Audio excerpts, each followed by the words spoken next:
In today's video, I'm going to teach you how to add and reconcile a Stripe feed to Xero. This process is an essential part of keeping your financial records accurate and up to date, which is crucial for any business or personal accounting. To get started, you'll first need to access your Xero accounting software.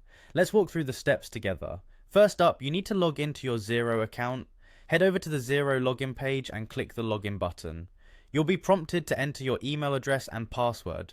Once you've entered your credentials, click Login to access your account's dashboard. This is your main hub for all financial activities and analysis in Xero. Next, navigate to the top menu and click on Accounting.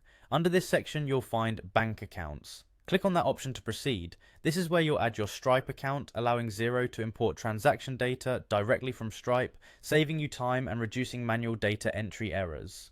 In the Bank Accounts section, look for the Add Bank Account button and click on it. A search box will appear, allowing you to type in Stripe. Doing this will help you filter through various banking options to find Stripe quickly. Once Stripe appears in the search results, click on it to select it. After selecting Stripe, you'll need to connect your Xero account to Stripe. Click on the Sign into Stripe and Connect button. You will be guided through several connection steps, which might ask you to verify your Stripe account information. Follow these steps carefully to ensure everything is linked correctly.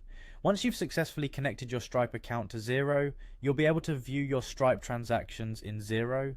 To get started with reconciling, go back to your bank account section and click on Reconcile Items. Select any Stripe transaction you want to reconcile. This action will open a detailed view of the transaction where you can make necessary adjustments or categorizations.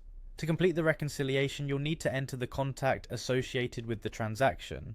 For example, you might choose sales as the account code if it's a sales-related transaction. It helps to maintain consistency in how you categorize similar transactions for clearer financial reporting.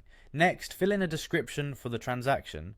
Adding descriptions can provide essential context and make it easier to identify transactions later on. Finally, once everything is set, click OK to reconcile the selected transaction. And there you have it, the entire process of adding a Stripe feed to Xero and reconciling a transaction. This setup not only streamlines your accounting, but also ensures accuracy in your financial statements. Thank you for watching and happy reconciling.